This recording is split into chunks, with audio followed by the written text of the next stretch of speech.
Guys, तो आज हम काफ़ी ज़्यादा इंपॉर्टेंट टॉपिक पे बात करने वाले हैं। काफ़ी लोग ने व्हाट्सएप पे ये मैसेज किया कि मैम आप एमएसएन तो पढ़ा रहे हो, लेकिन एमएसएन को इजी वे में हम कैसे पढ़ें। तो इसके लिए मैं पर्सनल एक पर एक पर्सन को मैं मैसेज नहीं कर पा रही थी, तो मैं सोची क्यों ना एक वीडियो बना दिया जाए जिससे काफ़ी लोग को हेल्प हो जाए। तो सबसे पहले आप एमएसएन को स्ट्रॉन्ग करने के लिए आप प्रीवियस ईयर जो भी आप पढ़े हो, सबसे पहले तो वो क्लियर होना चाहिए। प्रीवियस ईयर कहने का मतलब आपका first year, MSN second year में भी पढ़ना और थर्ड ईयर में भी पढ़ना, लेकिन उसका बेसिक है जो कि एनाटॉमी है एंड फिजियोलॉजी है, जो कि आपका फर्स्ट ईयर में बिल्कुल ही क्लियर होना चाहिए। अब एनाटॉमी में क्या क्लियर होना चाहिए, आपका जो बॉडी का सिस्टम है 21 सिस्टम है, किसी बुक में 22 भी दिया जाता है पर 21 अधिकतर बुक में है। तो 21 सिस्टम को पहले पूरी तरह से क्लियर होना चाहिए। उसका नॉर्मल फंक्शन क्या है, एबनॉर्मल फंक्शन होता है। तो क्या होता है, अगर आपका एनाटॉमी नॉर्मल फंक्शन अगर आपको कंप्लीट है तो एबनॉर्मल आप ऐसे भी पता कर सकते हैं कि हाँ इस चीज़ में अगर एबनॉर्मलिटी हुआ है तो इसे कौन सा डिजीज हम लोग बोल सकते हैं। अगर आप स्टडी करते हो तो आप अनुमान लगा सकते हो। अगर आपको नॉर्मल चीज़ें नहीं मालूम है, अगर आप बोल दें ये बाल है, ठीक है, इस बाल की बात करते हैं। अगर आपको मालूम है कि इस टाइम ये हार्मोन है जिससे ये बाल का ग्रोथ काफ़ी ज़्यादा होता है, ये नॉर्मल चीज़ है। अगर इसके डिजीज के बारे में पढ़ना है कि हेयर फॉल ज़्यादा क्यों हो रहा है, ऑस्टियोप्लेसिया क्यों आ रहा है, हेयर फॉल जो चंदापन होता है, जो आगे से पूरा बाल ये खत्म हो जाता है, तो ये सब क्यों हो रहा है, ये सारा एबनॉर्मलिटी है। तो नॉर्मल चीज़ है जो कि हम लोग फिजियोलॉजी में पढ़ लिए हैं, तो इसका एबनॉर्मलिटी इजी वे में पढ़ लेंगे। और सेकंड क्या है, जनरल एब्रीविएशन होना चाहिए। जनरल एब्रीविएशन आना चाहिए। नॉर्मल फुल फॉर्म होता है एपीजी हो गया, सीओपीडी हो गया, एनआईटीसीजी हो गया, ये सारे चीज़ का फुल फॉर्म आपको मालूम होना चाहिए। नॉर्मल जो एमएसएन में यूज़ होता है वो कुछ गिने चुने फुल फॉर्म ही होते हैं, मुश्किल से 50 से 60 ऐसे फुल फॉर्म होंगे जो रेगुलर यूज़ किया जाता है। हर एक चैप्टर में यूनिट में उसे यूज़ किया जाता है। अगर आपको वो क्लियर है तो वो भी काफ़ी ज़्यादा अच्छा रोल प्ले करेगा। उसके बाद है फार्मोलॉजिकल एब्रीविएशन। फार्मोलॉजिकल एब्रीविएशन कहने का मतलब एमएसएन में उसका यूज होता है कि ये ड्रग्स अगर आप दे रहे हो तो उसका टाइमिंग रहता है जो कि शॉर्ट में दिया हुआ रहता है। ओडी बीडी करके दिया हुआ रहेगा, ए बी करके दिया हुआ रहेगा, तो उसे फुल में क्या बोलते हैं। ट्वाइस अ डे रहेगा तो क्या बोलेंगे, क्वार्टर अ डे रहेगा तो क्या बोलेंगे, क्यूडी क्वार्टर अ डे होता है। ए चाहे हाफ अर्ली पे होता है कि हर 1 घंटे पे देना रहता है। तो ये सारा चीज़ भी आपको मालूम होना चाहिए। उसे क्या बोलते हैं, फार्मोलॉजिकल एब्रीविएशन। ये सारा क्लियर हुआ। नेक्स्ट क्या है, प्रीफिक्स एंड सफिक्स।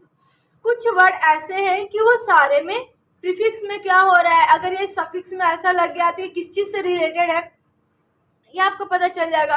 अगर पल्मोनरी बोला तो पल्मोनरी हम लोग किस में लगाते हैं, लंग्स में लगाते हैं, कार्डियो हार्ट में लगाते हैं। तो ये प्रीफिक्स एंड सफिक्स आप लोग को मालूम होना चाहिए, उससे आपको पता चल जाएगा कि ये कौन से सिस्टम की बात कर रहा है। उसके बाद है vital sign. Normal vital sign body का मालूम होना चाहिए। नॉर्मल बॉडी टेम्परेचर क्या होता है, इसका बीपी क्या होता है, और फिर रेगुलर एक्टिविटी हो रहा है तो क्या होगा, वाइटल साइन जितना भी है सारे कुछ मालूम होना चाहिए। वाइटल साइन हम लोग कहाँ कहाँ से कलेक्ट करते हैं। और नेक्स्ट क्या है, nursing care. Normal nursing care हम लोग को मालूम होना चाहिए, क्योंकि हम लोग नर्सिस हैं तो नर्सिस के बारे में नॉर्मल क्या केयर होता है। अगर पेशेंट कॉन्शियस है तो क्या होगा, अगर पेशेंट अनकॉन्शियस हो गया है तो कैसा केयर प्रोवाइड करेंगे, नॉर्मल मालूम होना चाहिए। डिजीज कंडीशन के हिसाब से तो वैरी करते रहेगा। अगर ये डिजीज का आया है, मानिए कि निमोनिया पेशेंट आया है तो निमोनिया पेशेंट का केयर प्लान कुछ और होगा। अगर कार्डिक का पेशेंट आया है तो उसका केयर प्लान कुछ और होगा। लेकिन कुछ वैसे भी केयर प्लान है जो कि सारे में लिखे जाते हैं। वाइटल साइन कलेक्ट करना, हिस्ट्री टेकन करना, फिजिकल एग्जामिनेशन करना, कुछ कुछ वाइटल साइन होते हैं या कुछ कुछ नर्सिंग केयर होते हैं वो जो कि सारे में कॉमन होती है। ये सारी चीज़ मालूम होना चाहिए। और नेक्स्ट क्या है, लोकल रेगुलर टर्म जो यूज किया जाता है एमएसएन में, कुछ ऐसे टर्म है जो कि साइन सिम्टम्स हो गए, वाइटल साइन हो गए, फिर रिस्क फैक्टर हो गए, ये सारे चीज़ में डायग्नोसिस में हो गया, कुछ टर्म यूज किए जाते हैं। वो टर्म आपको मालूम होना चाहिए। जैसे हो गया डिजनेस हो गया, फैटिक हो गया, स्वेटिंग हो गया, नॉक्टर्नल हो गया, एबनूरिया हो गया, ओग्लेरिया हो गया, ये सारा टर्म है। कम टॉयलेट हो रहा है, आउटपुट हो रहा है तो क्या बोलेंगे, और यूरिन आउटपुट हो ही नहीं रहा है तो क्या बोलेंगे, अगर नाइट स्वेटिंग हो रहा है तो क्या बोलेंगे।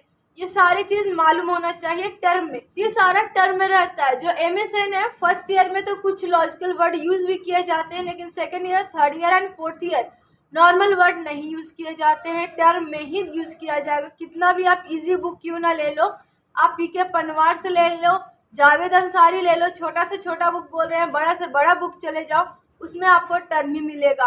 फर्स्ट ईयर में भी अगर आप रॉड्स एंड विल्सन बुक पढ़ रहे हो तो नॉर्मल देखने को मिलेगा, जो वर्ड है लिखा हुआ रहेगा। लेकिन अगर BD चौरसिया से आप पढ़ना स्टार्ट करते हो तो उसमें नॉर्मल वर्ड रहेगा ही नहीं, सारे कुछ उसमें टर्म में रहेगा, उसका हर एक एब्रिविएशन आपको याद करना पड़ेगा।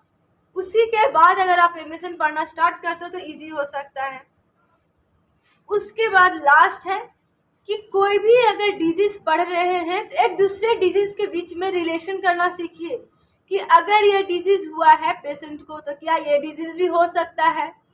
मानिए कि किसी को अगर किडनी रिलेटेड डिजीज है तो क्या किडनी से रिलेटेड अगर किसी में इन्फेक्शन हुआ है, उसी इन्फेक्शन से कहीं और भी डिजीज होने का चांसेस है। तो ये सारे चीज़ को अगर आप डिजीज रिलेट कर पा रहे हो, एनाटॉमी आपका क्लियर है, एब्रिविएशन आपका क्लियर है, तो MSN कोई नहीं बोल सकता कि MSN हार्ड है। अगर आपका ये सारा चीज़ क्लियर है तो MSN यूं ही ईजी है। MSN बस एक कलेक्शन है, हर एक चीज़, ये सारा चीज़ है, बस 4-5 चीज़ है। अगर आपका ये सही है तो इस सारी चीज़ का कलेक्शन एक MSN हम लोग नया नाम दे देते हैं, जो कि लोगों में एक क्या बोलते हैं डर सा, खौफ सा बन गया कि MSN काफ़ी ज़्यादा वास्ट है। ऐसा कुछ नहीं, ये 5-6 चीज़ अगर आपका क्लियर है MSN आपका बिल्कुल ही ईजी है। आज तक का मेरा यही कॉन्सेप्ट बना है, कोई भी अगर हम नया चैप्टर पढ़ना स्टार्ट करते हैं, आगे जो भी हम आगे चैप्टर पढ़ेंगे उसका हर एक टर्म मुझे याद होना चाहिए। मानिए अभी हम रिस्पायरेटरी में गए तो रिस्पायरेटरी से रिलेटेड क्या क्या टर्म आ सकता है, वो सारा टर्म को हम एक बार रिवाइज करेंगे। जो भी एब्रिविएशन हो रहा है उसे भी एक बार रिवाइज करेंगे कि पढ़ते टाइम हमें किसी भी और चीज़ का हमें सप्लीमेंट ना लेना पड़े। ये चीज़ हमेशा आप लोग ध्यान रखेंगे तो MSN काफ़ी ज़्यादा ईजी है। ये चीज़ आपको कोई भी नहीं बोलेगा कि MSN काफ़ी ज़्यादा हार्ड है, आप ये पहले कर लेते, ये कर लेते तो MSN काफ़ी ईजी रहता, कुछ वैसा नहीं है। आप चैप्टर वाइज ले सकते हो। ये सारी चीज़ भूल जाओ कि मेरा फर्स्ट ईयर खराब था, सेकेंड ईयर खराब हो गया तो कैसे क्या होगा, कुछ वैसा नहीं है। अगर आपका फर्स्ट ईयर भी जीरो है, बिल्कुल जीरो है, तो सेकेंड ईयर में आए हो, सबसे पहले साइन सिम्टम्स पढ़ोगे तो पूरी तरह से वाइटल साइन आपका क्लियर होना चाहिए। कुछ एब्रिविएशन होते हैं, कुछ जैसे थके हुए रहते हैं तो क्या बोलते हैं, काफ़ी ज़्यादा नींद आ रहा है तो क्या बोलते हैं, कुछ नॉर्मल टर्म है, उसे आप याद कर लो। उसके बाद अगर रिस्पायरेटरी, तो रिस्पायरेटरी का कुछ एब्रिविएशन है, कुछ सफिक्स एंड प्रीफिक्स है, ये सारी चीज़ याद कर लीजिए। फिर रिस्पायरेटरी में ड्रग्स देंगे तो उसके बाद ड्रग्स देंगे तो फार्माकोलॉजिकल एब्रिविएशन याद करना होगा, केयर प्लान कुछ जान लेना होगा, और कुछ भी नहीं है, यही तक क्लियर हो जाएगा।